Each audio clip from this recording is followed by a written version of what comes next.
invito a que abran sus Biblias en la primera carta del apóstol Pablo a los Corintios, capítulo 1. Qué bueno sería que pudiéramos leer todo el capítulo, ¿verdad? Todo el contexto. Porque sabiendo el contexto, nos será mucho más fácil entender todo lo que Dios tiene en su plan y en su propósito, decirnos y enseñarnos. Y van a ver cómo la historia de antes se repite una vez más y debemos prestar la atención debida para que no nos perjudique tanto.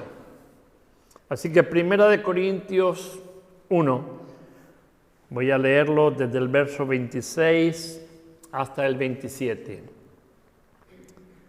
Considerad, pues, hermanos, vuestra vocación y ved que no hay muchos sabios según la carne, ni muchos poderosos, ni muchos nobles, sino que lo necio del mundo escogió Dios para avergonzar a los sabios. Y lo débil del mundo escogió Dios para avergonzar a lo fuerte. Y lo vil del mundo y lo menospreciado escogió Dios, lo que no es, para hacer lo que es, a fin de que nadie se jacte en su presencia. Ustedes pueden pensar que el texto es bastante grotesco, parece casi insultivo. Por eso les digo que cuando cogemos el texto así seco, pues tenemos una idea entonces bastante disparatada del apóstol Pablo, lo que le estaba diciendo a los hermanos de la iglesia de Corinto. Pero la idea de Pablo aquí no es insultarlos. La idea de Pablo aquí es animarlos para que cambien de conducta. La idea central del texto es: Dios llama a quienes el mundo no valora para usarlos en cosas grandes, aquí en la tierra y en la eternidad. Yo no sé si se ve el título ahí. Se ve, ¿verdad? Dios escoge a los que nadie espera. Y ven ese caballero montado en un caballo con su armadura. Esa foto es mi hijo. Él haciendo cursos en diseño en la IA, en la inteligencia artificial, pues se hizo esa imagen. Le encanta ese tiempo y se hizo esa imagen. Y va como un caballero montado en su caballo, tiene buen parecer, Como padre, pues me enorgullece decirlo. Y entonces, lo que ustedes no saben de él es su carácter. Él es bastante introvertido, tiene quien salir, la madre, es callado, no le gusta sobresalir, siempre trabaja detrás de las cortinas. Cuando él presentó esa imagen, le digo, uy, este es el otro que yo no conozco. Eso de que él se preste públicamente y haga una imagen como esa y la plasme. Él la pasó a la familia. Cuando yo la vi, le dije a Marta, Marta, para el cartel de la predicación me gustaría utilizarlo. Y con esto quiero enseñar, no porque sea mi hijo, pero sí voy a hablar de Dios. Dios como Padre siempre se complace de los hijos que son obedientes, de aquellos que no tienen prepotencia, de aquellos que no quieren sobresalir ellos mismos, sino que Dios los hace sobresalir, los hace estar en el lugar correspondiente para que brillen, y no brillen para sí mismos. Porque fíjense, ese caballero representa justicia, lealtad. ¿A quién? A un rey. Él no lucha por su gloria, lucha por la gloria del rey. Pablo, cuando estaba tratando con la iglesia de Corinto, la tenía complicada, porque era una iglesia donde ricos habían pocos, sabios habían pocos, inteligentes habían pocos, listos habían muchos. Y hay diferencia, Cuando yo les estoy diciendo cada palabra, hay inteligencia, hay diferencia de unos a otros. Los tiempos de ayer parece que quedaron en el olvido y que ya hoy no tienen mayor importancia. Pero miren, la historia se repite en el paso del tiempo. La iglesia de Corinto estaba profundamente dividida, influenciada por la sabiduría griega, el orgullo humano y las rivalidades, dentro de la misma iglesia. Pablo escribe esta carta para corregir problemas doctrinales y éticos. Allí se acostaba el hijo con la madrastra. Tenían todavía cuestiones del paganismo en sus cabezas metidas. En su actitud, la mentira, eso estaba a la orden del día, y las peleas entre ellos también. Miren, no hace muchos años conocí a un muchacho. Y este muchacho, desde que lo vi, yo no suelo hacer juicio de la gente. Aunque ustedes me ven a mí que tengo carácter, no suelo hacer juicio de la gente. Y suelo equivocarme mucho con la gente. Y entonces este muchacho, cuando lo vi, el primer pensamiento que me vino, le dije a otro compañero de ministerio: cuidado con este muchacho. Y no lo había tratado, yo no lo había tratado bien todavía. Pero vi ciertos aspectos en un par de días que estuve con ellos que no me gustó nada. La prepotencia, la altanería, el ego, el yo estoy aquí. Y ya después, con el tiempo, fui conociéndolo. Su disposición era que quería ser pastor, fundar una iglesia. Quería un paraguas, una cobertura. Y digo, bueno, yo le dije al pastor que estaba tratándolo, le digo: mira, te aconsejo, tú no me lo has pedido, pero yo te lo voy a decir. Yo no suelo meterme nunca en los asuntos de otra iglesia, ni en el trabajo de los pastores. Pero te aconsejo que tengas mucho cuidado, porque esto es veneno puro. El tiempo me dio la razón. Engañó a su esposa, está metido en política, debe dinero y sigue hablando de Dios. Yo le dije: no hay testimonio detrás para mencionar el nombre de Dios. Más bien el testimonio que tiene está derruyendo, alejando a las personas de ese encuentro personal con Jesús. Esto le estaba pasando a la iglesia en Corintios.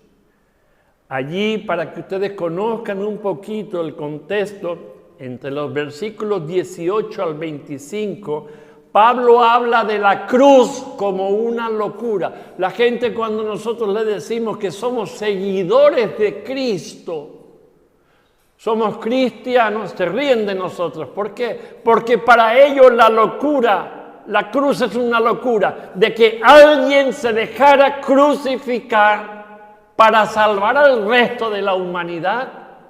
Eso es locura. Sin embargo, para nosotros es salvación. Ese concepto estaba creando muchos dolores de cabeza dentro del Imperio Romano. Venía de un politeísmo, distintas culturas, y ya como les mencioné antes, pecados sexuales, un montón de ellos, mentiras, robos, avaricia, engaño, prepotencia, había un montón en medio de ellos. Pero el apóstol Pablo no desecha a las personas. Tan solo les hace ver en el punto en el que están y al Dios que Él está presentando, que anula todas esas cosas malas que puede haber en la vida de la persona. Así que, para los que no creen, el Evangelio es locura. Y estaba sucediendo dentro de la congregación allí en Corinto. Para los que se pierden, locura para los que se pierden, pero poder de Dios para los salvos. La sabiduría humana no puede comprender a Dios. Habían filósofos, habían religiosos, habían personas con una cultura altísima. Se consideraban algunos sabios. Miren, entre listos, sabios e inteligentes hay una gran diferencia. El listo es el que se aprovecha de la situación, como le pasaba a este muchacho que mencioné. Era un listorro y ya tenía una carrera detrás de él impresionante. Mentiroso, mujeriego. Y él rechazó a su esposa delante de mí y de otro compañero del ministerio. No, yo no quiero saber nada de esta mujer ya. Le digo, yo no creo, ¿no? Mis oídos no dan crédito a lo que estoy oyendo. Sí, no quiero. ¿Y las criaturas que tiene? Bueno, siguen siendo familia mía, son mías. Pero ¿y el ministerio que tú querías y al que pretendes? Ya había empezado a hacer ministerio. Por su cuenta y riesgo abrió una iglesia y quería el paraguas nuestro. Yo le dije, esto no va a llegar a buen puerto. No me equivoqué. El problema no es que se contagió él solo, sino contagió a parte de su familia con su locura. ¿Hasta dónde puede llegar la insensatez del hombre en desafiar a Dios? ¿Ustedes creen que las cosas que se hacen mal terminan bien? Lo que se empieza mal, mal puede acabar con muchas posibilidades. Y ruina. ¿Qué cuenta puede dar una persona que actúa de esa manera delante de Dios? ¿A qué Dios está representando? Es lo que Pablo estaba diciendo. Yo represento al Dios Altísimo. Pero con los que estaban tratando, estaban representando a los dioses en los cuales habían creído. Todo les era permitido. En la vida cristiana, todo me es lícito, dice Pablo, pero no todo me conviene. Cuando hay un nuevo nacimiento, tiene que haber un cambio de actitud, de conducta, de boca, de hechos. En todos los sentidos tiene que haber un cambio. Si no lo hay, entonces tienes que cuestionarte antes que venga el día en que Dios disponga de ti o venga a buscar a su iglesia. Luego será el lamento, luego serán las penas, luego será el lloro. Y Pablo está diciéndole a estos hermanos, porque Pablo era uno de los que decía, Maranata, Cristo viene, y ellos en aquel tiempo estaban esperándolo. Pero Dios tiene su tiempo, porque la raza humana tiene que conocer acerca del mensaje de la cruz. Mientras la raza humana no conozca, no se le está brindando una oportunidad. Dios es paciente, para Dios no existe ni el tiempo ni el espacio. Para nosotros sí, estamos supeditados. 60, 65, 70. Ya cuando llegas a los 70 a duras penas, chocheando y rabiando. Cuando llegas a los 90 ya no te cuento, ya deseando que esta carcasa vaya a la tumba porque ya no tienes fuerza, no tienes ilusiones. Pero si a eso le sumas una conducta de vida que no agrada a Dios, ¿cómo vas a terminar? ¿Qué cuenta puedes dar a Dios? Y Pablo les quería hacer entender eso. Cuidado, el que ha nacido de nuevo es nueva criatura. No es cualquiera. Ahora es hijo de Dios y representa a Dios. No puede vivir de cualquier manera. Así que vemos cómo Pablo trata este asunto en el contexto, contrapone la sabiduría humana con la sabiduría divina. A mí la sabiduría humana no me llega a ningún sitio. Todo el que haya estudiado y tenga diplomas y tenga títulos lo sabe. Tiene cierto conocimiento, le da ciertas formas para poder ganarse la vida, pero no le lleva más. Es una gloria efímera. Es algo que queda aquí, Pero cuando uno se trata con la sabiduría de Dios, cuando uno trata con la palabra de Dios, cuando uno la lee, cuando uno la escudriña, cuando uno la vive, solo así es que conoce el pensamiento de Dios, lo aplica y ve el resultado. Lo que no se aplica no puede dar resultado. Por ejemplo, si usted tiene una infección de garganta, tiene pus en las amígdalas, ¿qué es lo primero que hace? ¿Cuál es la primera reacción? Me duele, me duele, me duele. No puedo tragar. ¿Qué es lo que busca? Un remedio. ¿A quién va? Al que sabe de esto. El médico le dice, bueno, es necesario que usted se tome esta medicación para que su enfermedad sea quitada. Ah, bien.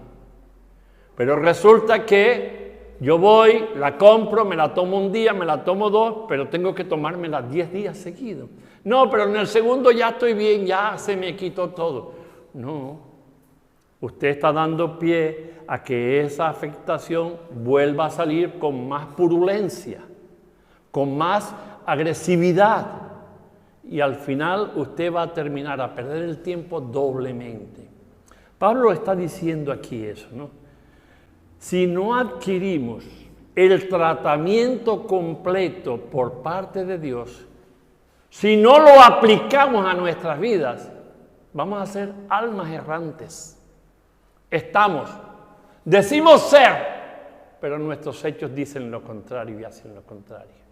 ¿A qué Dios estamos honrando? Pablo tuvo mucho dolor. Imagínense enfrentarse a aquellos filósofos que decían que el conocimiento filosófico, que el principio filosófico, que la forma de pensar filosófica, y después aquellos hermanitos que venían de un contexto más humilde, pero que traían confusión en sus cabezas por el estilo de vida, por el estilo de prácticas que había, era considerable. Pero el apóstol Pablo aprovechó al máximo a enseñar a la iglesia, a enseñarles a fundamentar. Si usted pone su vida en las manos de Cristo, Él va a hacer la obra. Si usted dice yo creo, pero no le deja actuar, usted está haciendo su obra. Y al final de los tiempos se pasa factura. No hay cosa más horrible que usted tenga que sufrir el desasosiego, la desesperanza, la dejadez, la desidia, el desconsuelo. ¿Por qué tener que sentir esto? Por no dedicarle tiempo a conocer a aquel que me puede consolar, aquel que me puede traer vida, aquel que ha prometido salvarme a través de la persona de Jesucristo. Cuando no presto atención, soy un zombi en medio de tanta gente. Vivo, estoy, pero no estoy. No reacciono. Mi reacción es a vivir como pueda, a hacer lo que puedo. Esa no es la reacción de la vida cristiana. Pablo no enseña eso aquí. Cristo es nuestra sabiduría, desde los versículos 30 al 31 lo habla. Cristo es nuestra sabiduría, justificación, santificación y redención. Todas esas cosas juntas es la vida del cristiano. Cuando una de ellas falla, las demás se caen. Cuando dice, yo soy redimido por Cristo, muy bien.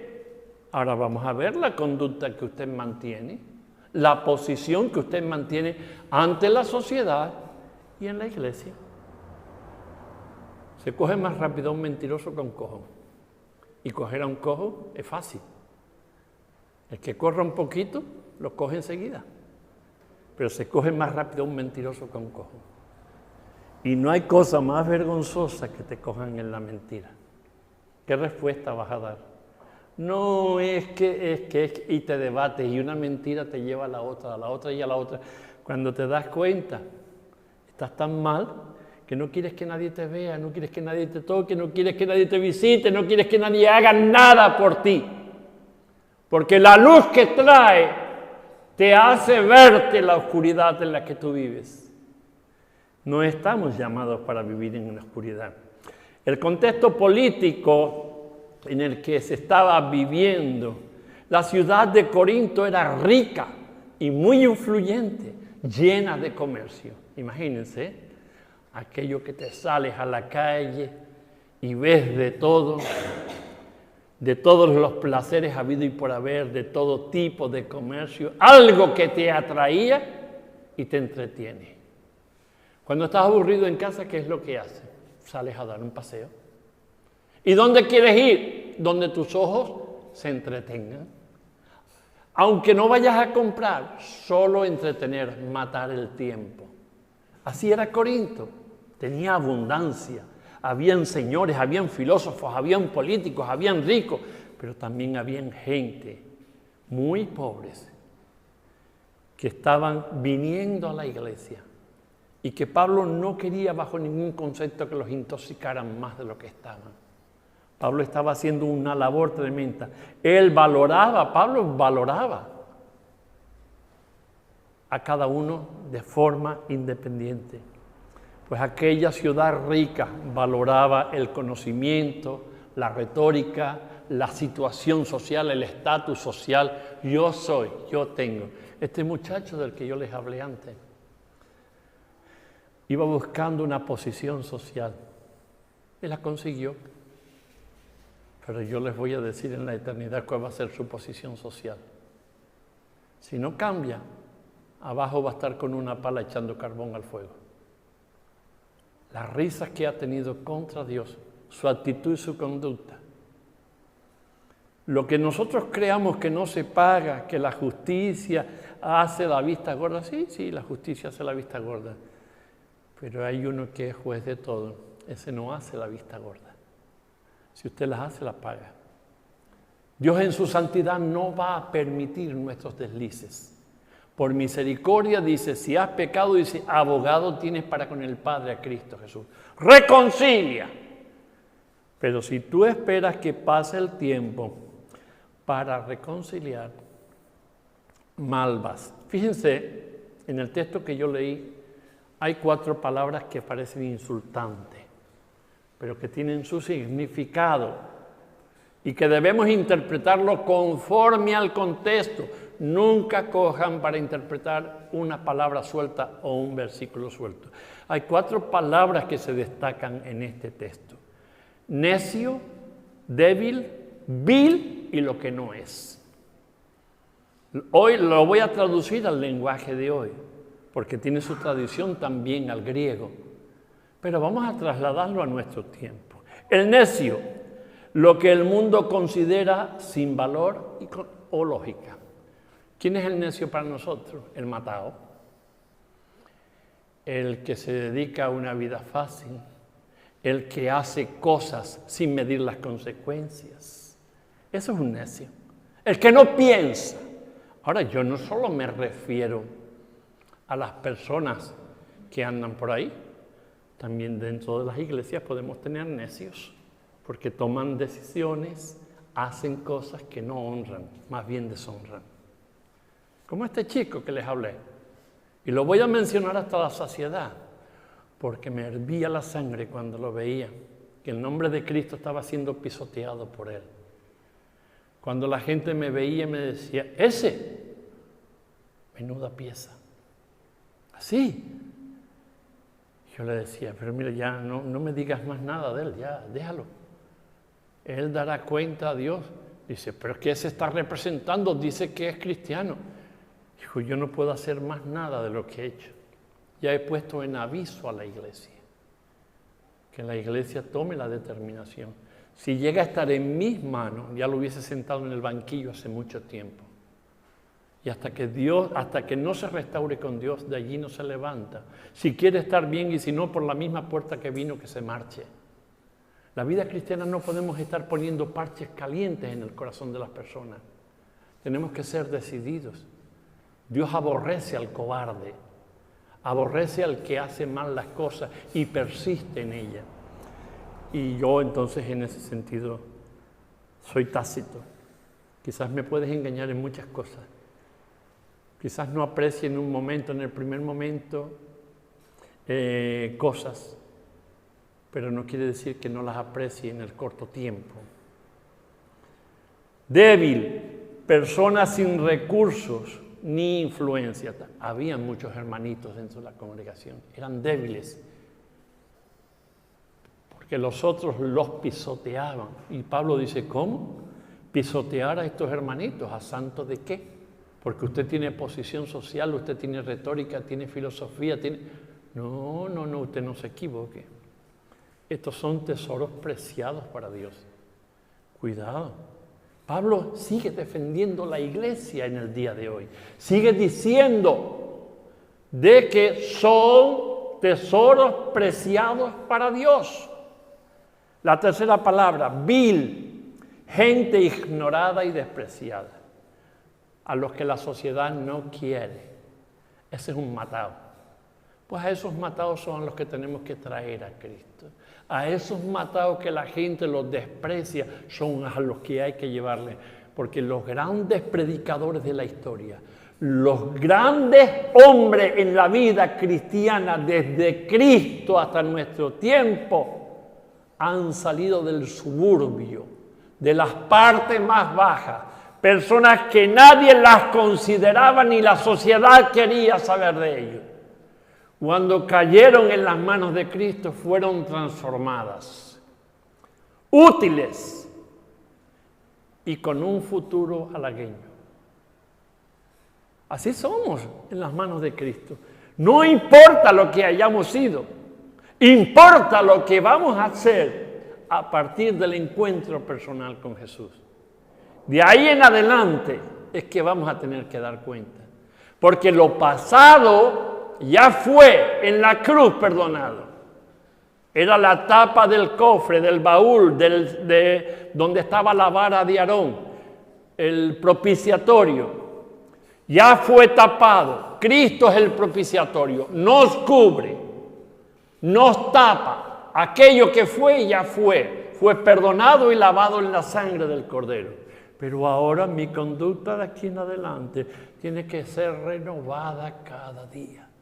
Porque en la medida en que mi conducta cada día no es renovada, me estoy muriendo. ¿Y cómo al decir que yo he nacido de nuevo, me estoy muriendo? Porque no estoy dispuesto a cambiar mi conducta. Pablo le insiste en eso. Dios nos escogió de las miserias de la sociedad. Cada uno con sus problemas, con su situación. Y te recibió sabiendo que si no es a la entrada es a la salida, tú lo ibas a hacer mal. Pero a pesar de todo apostó. Sabiendo cómo te podrías comportar en tiempo medio y en tiempo futuro, Él dice, a pesar de todo apuesto por ti. Cada uno tiene su contexto en su vida, de dónde hemos salido y hacia dónde vamos. Si Cristo no hubiese estado en tu vida, ¿dónde estarías hoy? Quizás vagando por ahí, de flor en flor, picoteando, haciendo lo que no es justo, lo que no es honesto. Pero ahora que eres salvo en Cristo, tienes que cambiar la conducta. Lo que no es aquello que parece nada en este mundo. Los invisibles. Este muchacho que ustedes ven ahí a caballo tiene muchas cualidades, no porque sea mi hijo, pero las tiene. Intenta pasar desapercibido. Eso lo hizo por un curso. Y a mí me extrañó, siendo introvertido, siendo tímido. Él ha tenido que hacer cursos para poder confrontar su negocio y ser más abierto en la gente. Y se pinta. Le gusta ese estilo y él se manifestó así.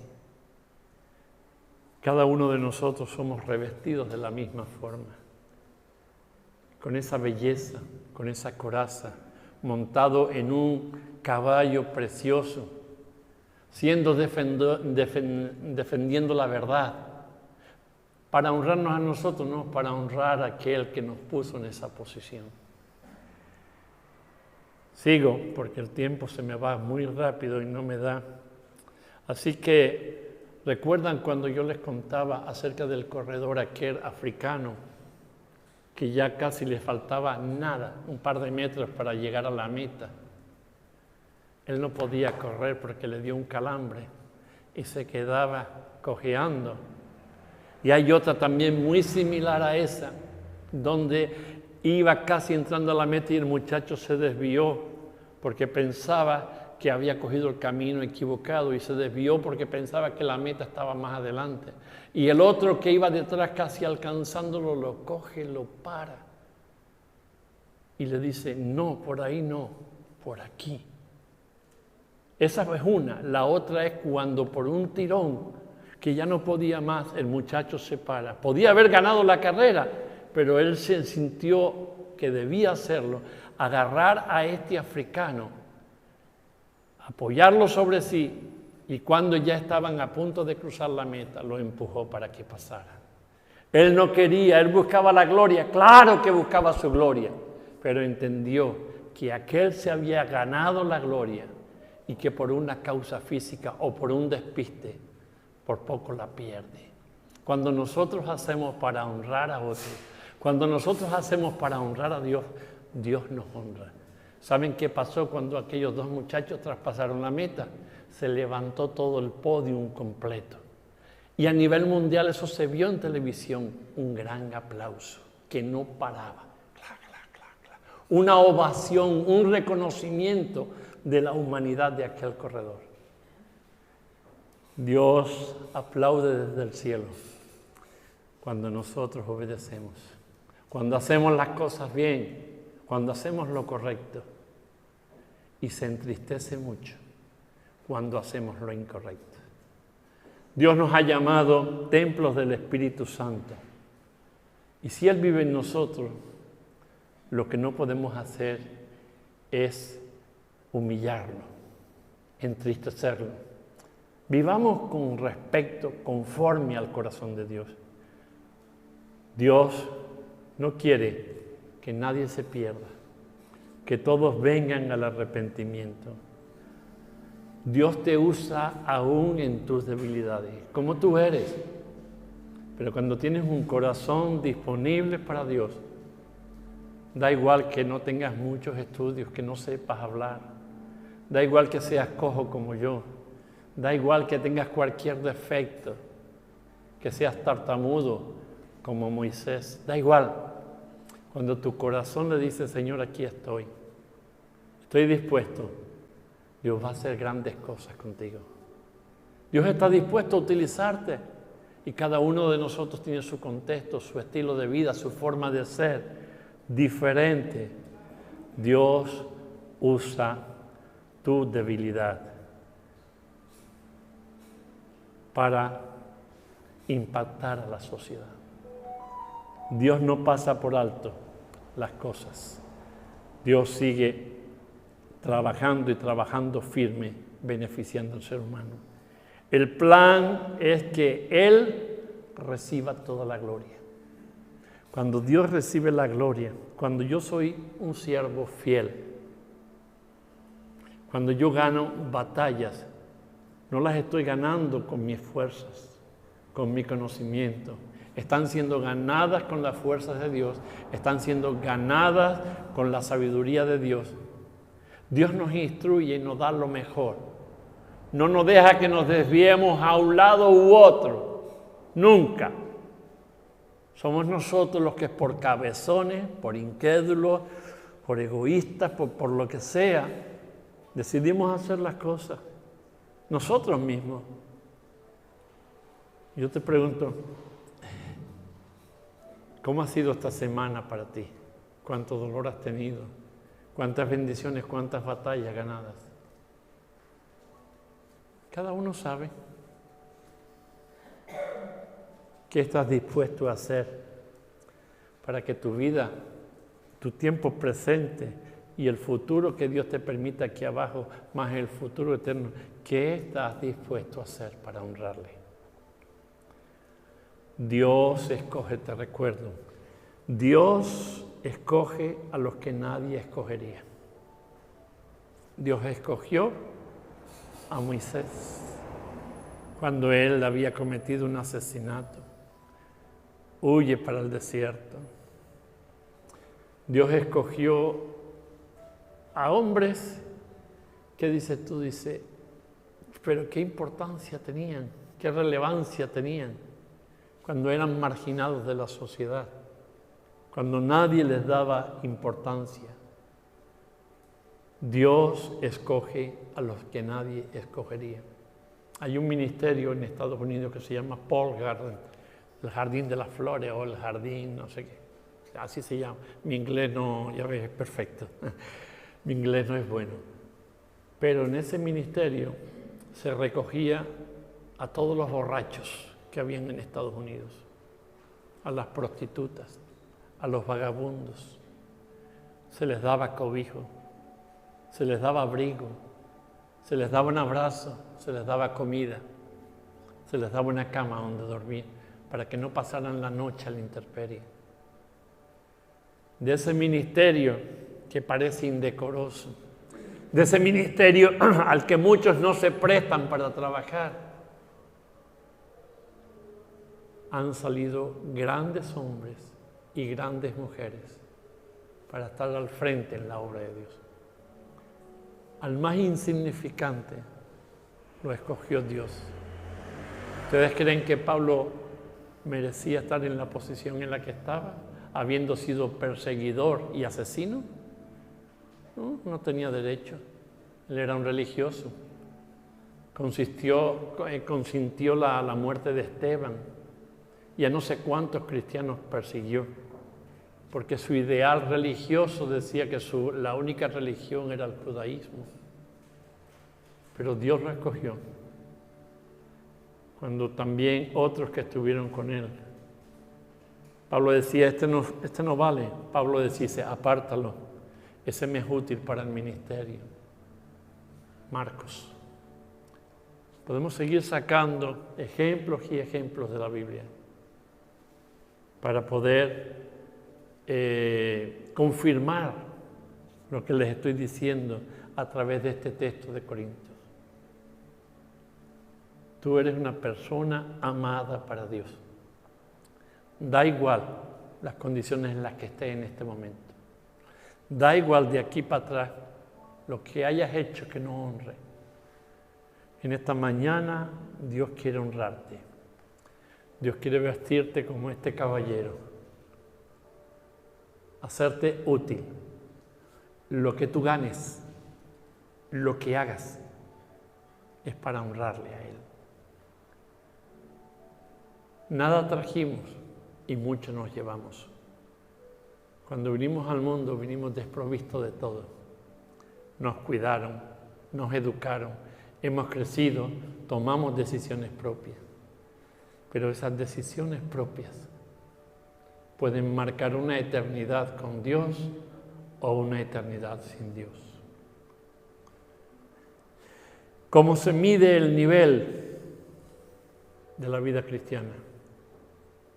Yo te pregunto, ¿cuánto tiempo dedicas a orar diario a Dios, a hablar con Dios?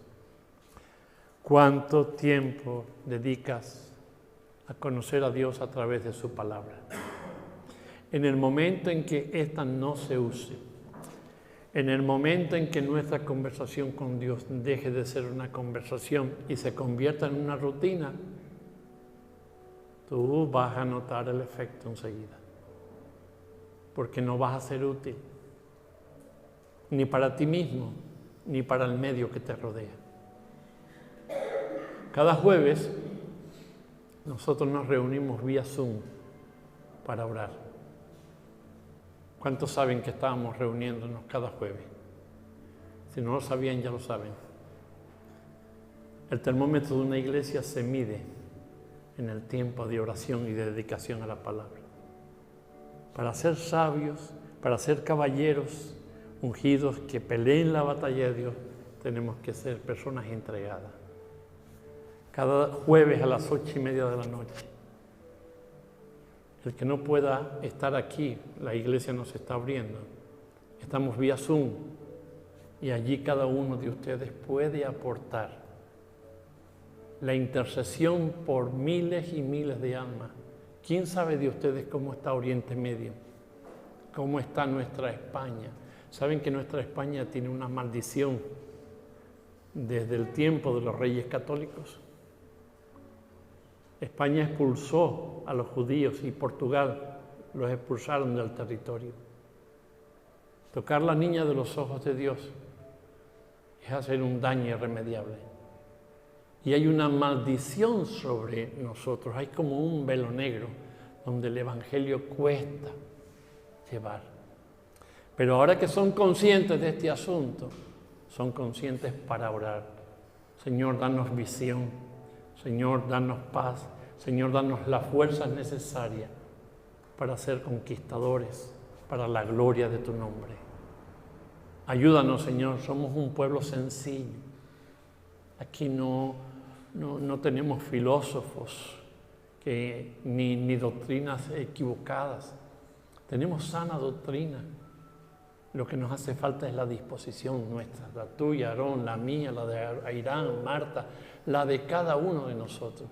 En la medida en que aportemos poquito a poco, vamos a hacer que Dios sea grande ante el mundo. Porque la sociedad no lo ve grande. ¿Saben por qué? Porque nosotros como iglesia lo hacemos pequeño.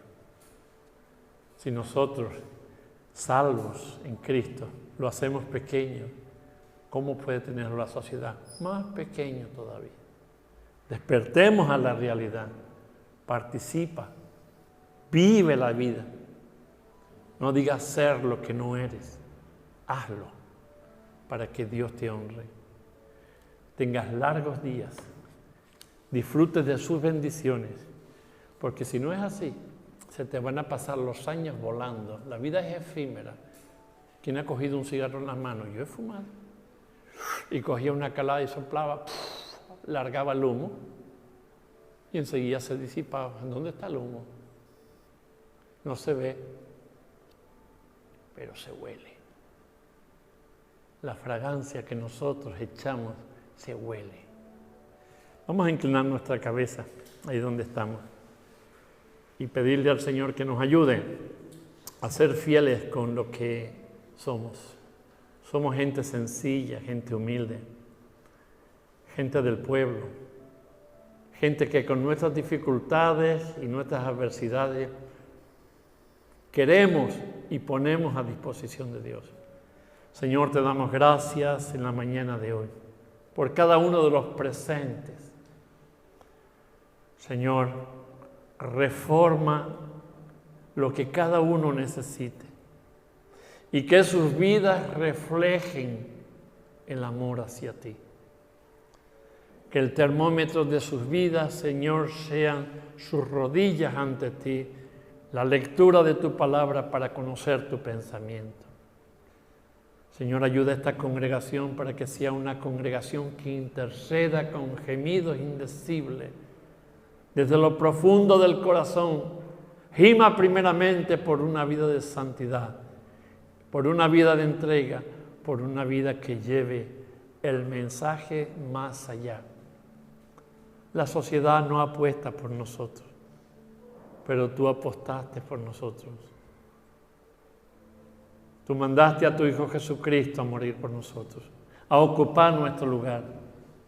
Y queremos rogarte, Señor, que esto no se borre de nuestras mentes, que remuevas nuestro corazón de la apatía, de ese sueño profundo, de ese letargo en el que estamos sumidos, y nos hagamos una iglesia viva, eficaz, una iglesia que hable del Dios grande y que nuestros hechos demuestren la grandeza de Dios. Señor, gracias por cada uno de los que están, por aquellos que también recibirán a través de las vías de internet y de otras formas, Señor, con las grabaciones. Que cada uno reciba conforme a la necesidad. Que cada uno ponga las manos en el arado y no mire hacia atrás. La vida es corta y tendremos que dar cuenta delante de ti, de nuestro tiempo, de nuestros hechos y de nuestra vida. Gracias en todo y por todo. En el nombre de Jesús. Amén.